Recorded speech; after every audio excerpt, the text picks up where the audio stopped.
There is a particular kind of silence that fills a room when your parents are deciding in real time whether you are worth including.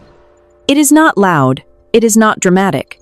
It is the quiet judgment of being looked at, found insufficient, and dismissed so quickly, so reflexively, that you understand it was never really a decision at all. It was a habit. You were the habit. I grew up as the habit. My name is Priya Nurchandra Shakran. I am 41 years old. I am a senior partner at Meridian Policy Group, a government affairs and legislative strategy firm with offices in the Capitol and Washington. For the past 6 years, I have served as chief legal counsel to Senator William Caldwell. That relationship began when he was a first-term senator, navigating a regulatory dispute 3 larger firms had deemed unwinnable, which I assessed as a matter of reading the statute more carefully than anyone else had bothered to. We won the case in 11 weeks.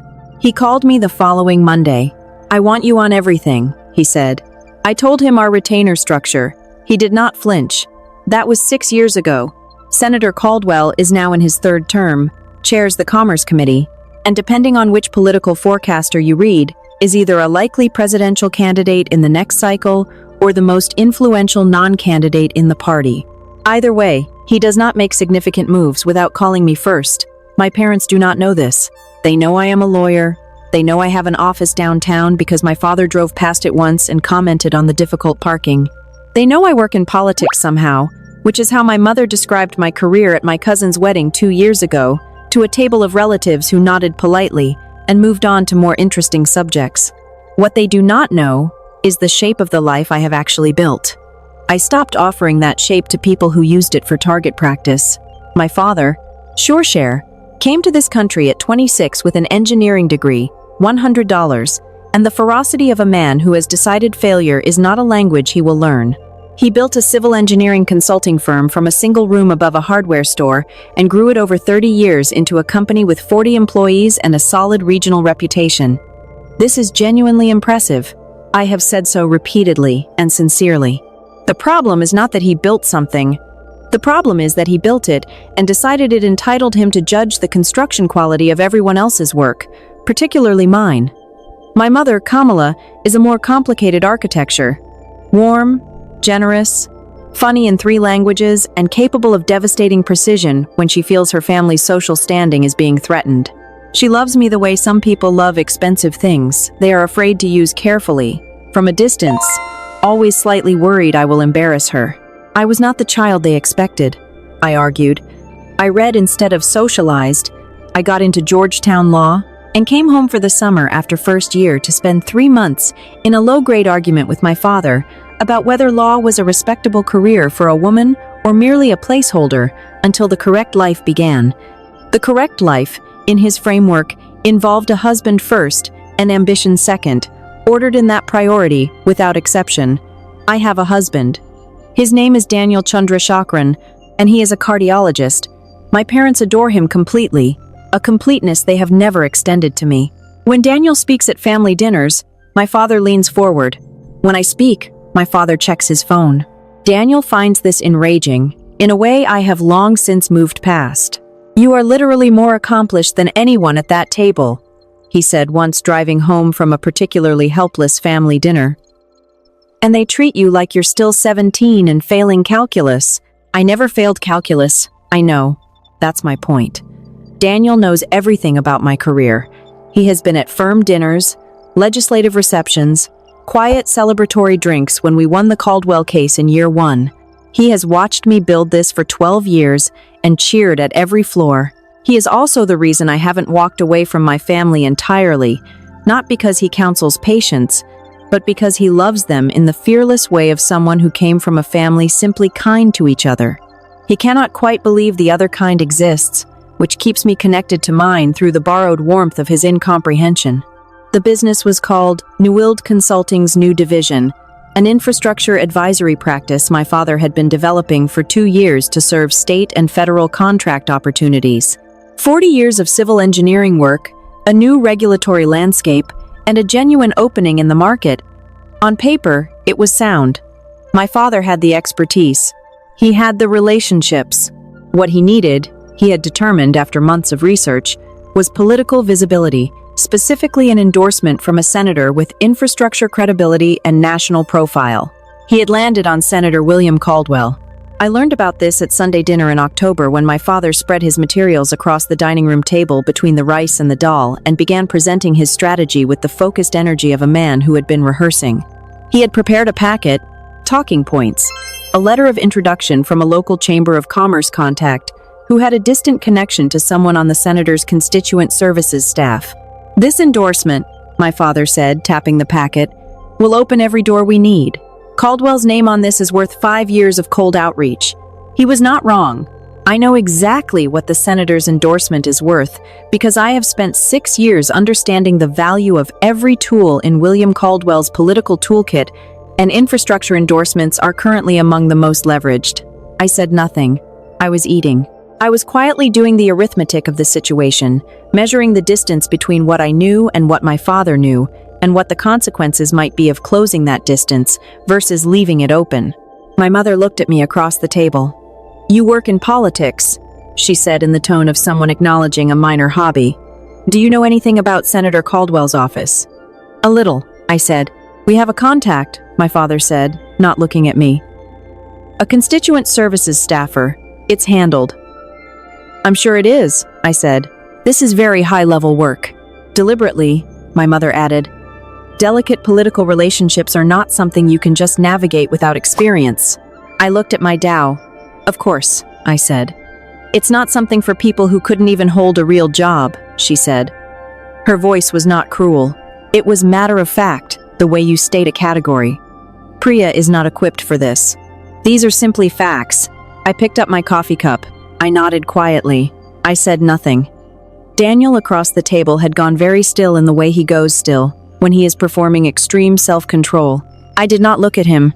My father outlined the rest of his plan. He had an appointment through his chamber contact's connection with a constituent services coordinator at the senator's office for the following Tuesday.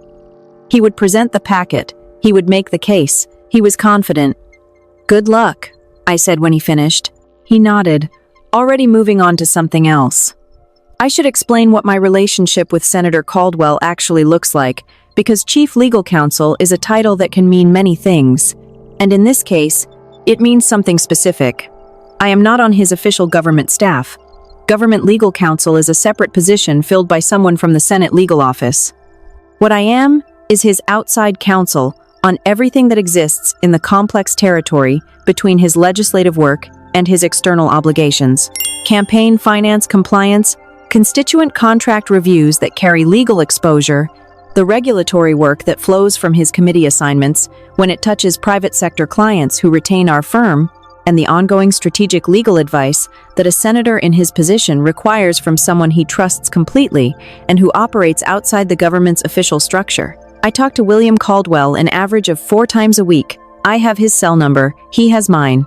I have met his wife, his children, his chief of staff, and his 2 dogs, one of whom is named after a 19th century jurist in a joke that only landed for about 3 people. I was at his mother's funeral. He was at my father-in-law's 70th birthday party because Daniel's father had been instrumental in a hospital policy bill, and the senator wanted to thank him personally, and I mentioned we were celebrating that weekend. William Caldwell has on 3 separate occasions described me to other people as the sharpest legal mind he works with, which I mention, not for vanity but for precision. This is the nature of the relationship my parents believe I am unqualified to navigate. On Monday afternoon, the day before my parents' appointment, my phone rang. It was the senator's scheduler. "Priya, I'm updating the senator's Tuesday calendar. He wants you on the 11 o'clock call with the Commerce staff. And then there's a constituent meeting at 2 that he'd like you to have background on.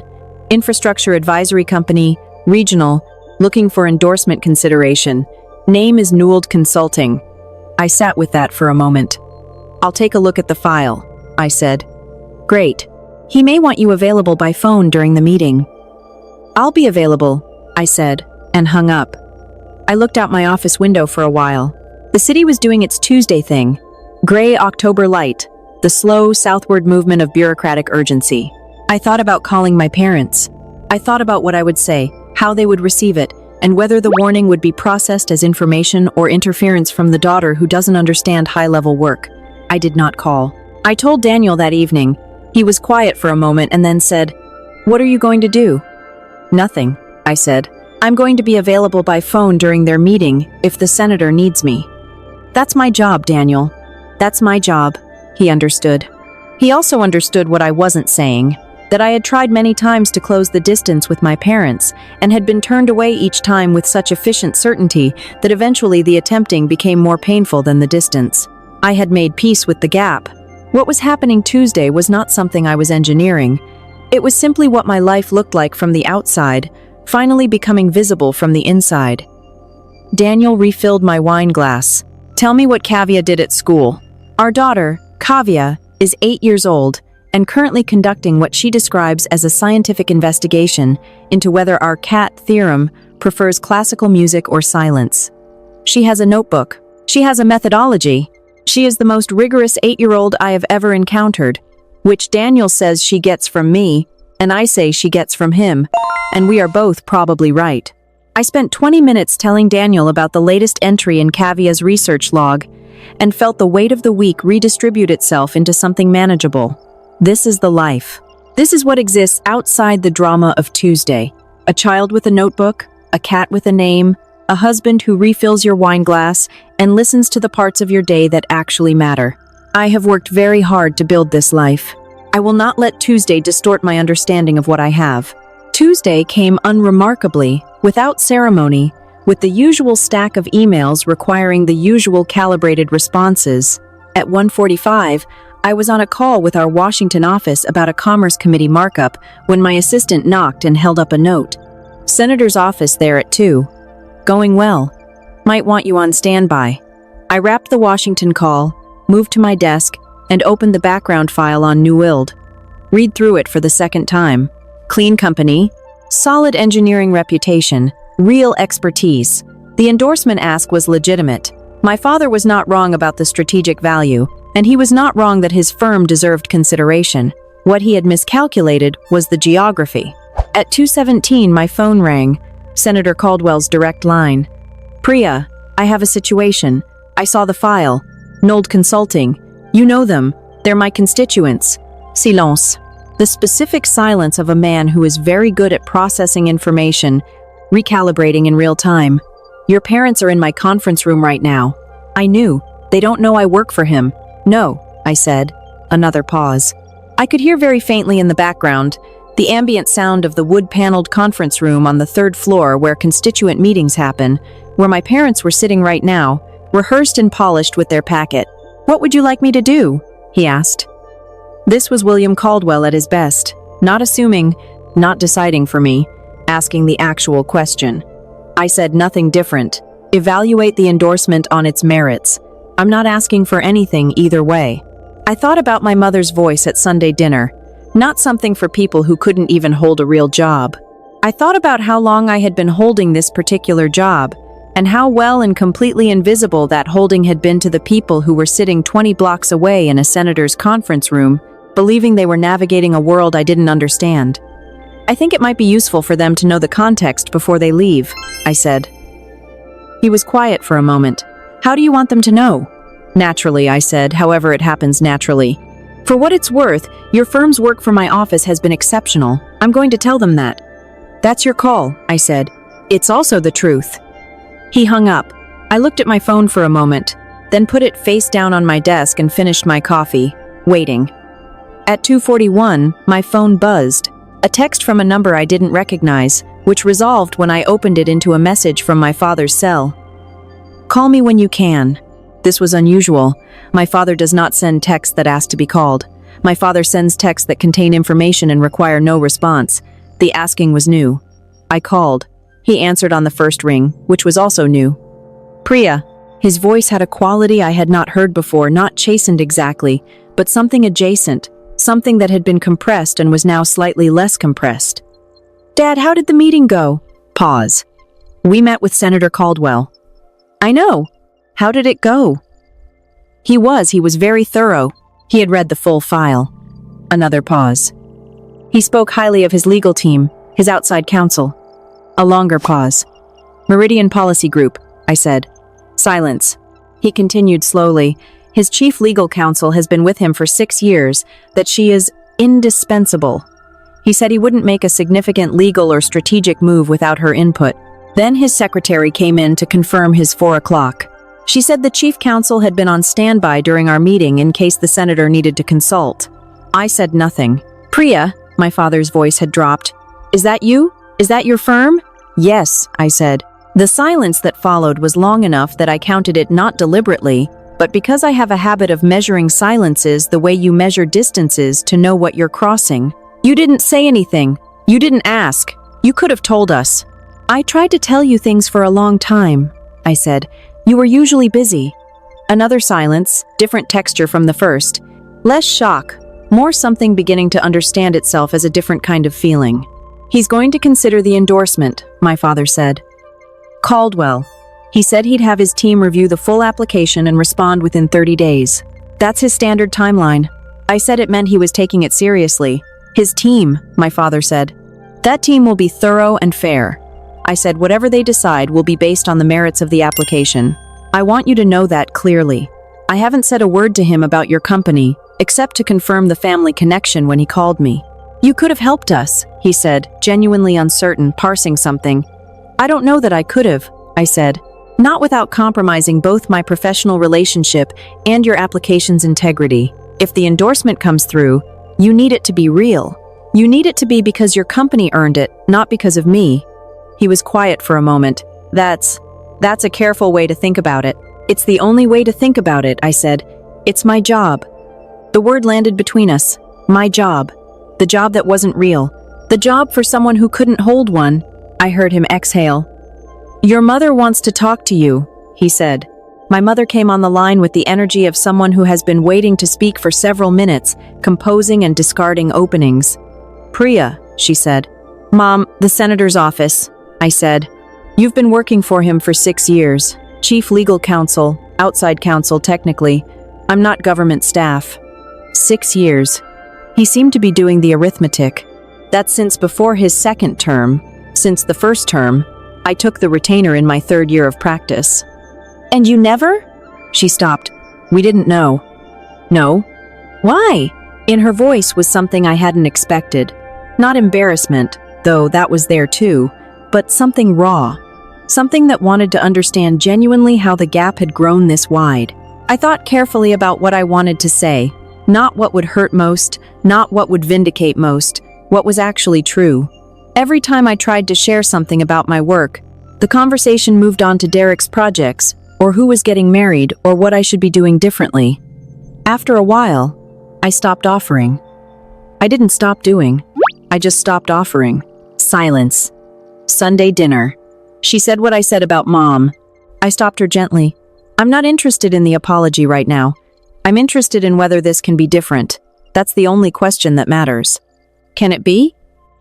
I don't know, I said. I think that depends more on you and Dad than on me.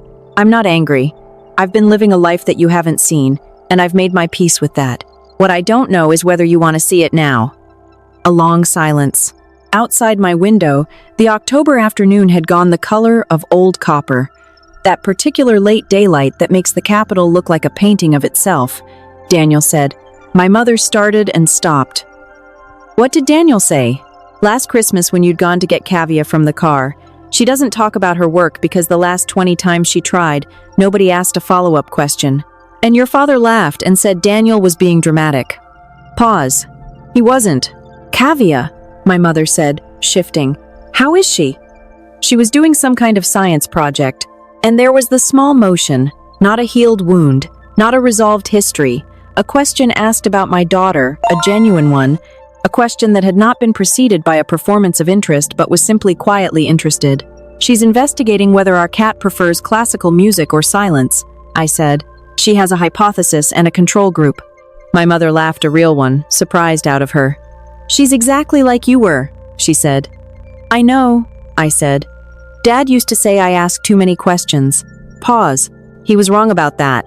My mother said small, quiet, insufficient in the scale of things, but real. 3 weeks later, Senator Caldwell's office sent Newell Consulting a formal endorsement letter for their federal infrastructure advisory practice. The letter cited the company's 30-year engineering record, its regional contract history, and its alignment with the senator's infrastructure investment priorities. It was by any measure a strong endorsement, the kind that opens the doors my father had been trying to open. I know this because the senator's chief of staff sent me the draft for review before it went out. Standard procedure for any external communication that could carry legal or reputational implications. I reviewed it. It was accurate, fair, and earned. I sent it back with no changes. My father called when the letter arrived. "It came," he said. I said, "Your firm?" He paused. "Did you?" I reviewed the draft for accuracy. Standard procedure. I didn't change anything. Silence. "Thank you," he said. It was slightly awkward, the way thanks are when someone is not accustomed to offering them and hasn't yet found the register that fits. "You're welcome," I said. "The endorsement is real, Dad. Your company earned it." "I know. Priya, I'd like to your mother and I would like to come for dinner, not a family event. Just dinner with you and Daniel and Kavya, if that's all right." I looked at the wall of my office, the shelf where I keep the things that mean something, a framed photo of Daniel and me at our firm's first anniversary, Kavya's first drawing of what she labeled Mom, working a figure at a desk, surrounded by small rectangles, which she later explained were important papers and a small award from a bar association. I keep not for vanity, but to remember the year I won it, what I was carrying that year, and how much it meant to have something external confirm what I was building. "Come for dinner," I said. "Saturday." "Good," he said. He did not say he was sorry. My father is not constitutionally a man who apologizes. The word requires a softness he spent his whole life believing was incompatible with survival. And you cannot fully blame someone for the armor they built before they knew they were safe. "Thank you, and Saturday, and your mother will bring something," he said. It was not enough in the accounting of years. It was something in the accounting of now. Saturday came with cold rain and the smell of whatever my mother was bringing, which turned out to be her lamb curry, the one she makes for people she loves, and occasions she considers important. She stood in my kitchen doorway and looked at my kitchen. Really looked at it. The photographs on the refrigerator, Kavya's research notebook on the counter, the cat observing everything from the top of the bookshelf with the detached authority of a federal judge. Her face did something complex and quiet that I chose not to name. Kavya showed my father her research methodology before dinner was on the table. He had 3 weeks of data. He had a chart. My father, who spent 40 years reading engineering specifications, leaned over her notebook with the focused attention he brings to technical documents and asked 3 specific questions about her control variables. Kavya answered all 3 correctly and then said, "Do you want to hear my hypothesis?" "Yes," my father said. "Theorem prefers silence," she said. "But only in the morning. In the afternoon, the data is inconclusive." My father nodded seriously. "Inconclusive data is still useful data," he said. "It tells you what question to ask next." Kavya looked at him with the expression of someone encountering unexpected competence. "That's what Mom says," she said. My father looked up at me across the kitchen.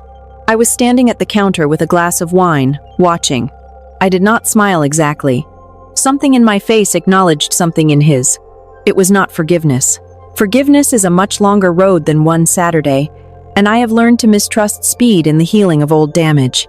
It was acknowledgement, a reckoning with the fact that the person across the kitchen had built something he had spent years declining to see, and could now see it, and was choosing to stay in the room with it. Daniel put dinner on the table. My mother sat down and ladled curry with the generosity she reserves for people she is sorry about without knowing how to say so. The rain came harder against the windows. Theorem descended from the bookshelf and walked across the research notebook with the indifference of someone who does not recognize property rights. Kavya shrieked with scientific outrage, and my father laughed. We ate dinner. We talked about Nold's new contracts, about Kavya's school play, about a water rights case Daniel had read about in the news and wanted my perspective on, about my mother's cousin's daughter's engagement. The ordinary architecture of a family meal, not transformed, not healed, just present in the specific, difficult way of things that were broken and have not been fully repaired, but have stopped for one evening getting worse. There is a version of this story that ends with my father understanding everything, saying the right words, and the years of distance closing like a wound properly treated. That is not this story. What I have instead is a father who asked good questions about my daughter's research methodology, and a mother who brought lamb curry, and a senator's endorsement letter sitting in my parents' filing cabinet with my firm's fingerprints on the review draft, and a husband who, after my parents left that evening, said nothing, just handed me a cup of tea and sat beside me on the couch in the particular silence of someone who understands that some things don't need to be talked about to be felt. I am 41 years old. I have been chief legal counsel to a United States senator for 6 years. I have a firm I built from a sublet above a print shop, a daughter conducting peer-reviewed research on feline musical preferences, and a marriage that is the best decision I have ever made. I also have parents who are learning slowly and imperfectly that their daughter has been doing extraordinary work in a world they told her she wasn't qualified to navigate. That learning is not my achievement. I did not perform for them. I was simply present in my own life, and they walked into it. It was larger than they expected.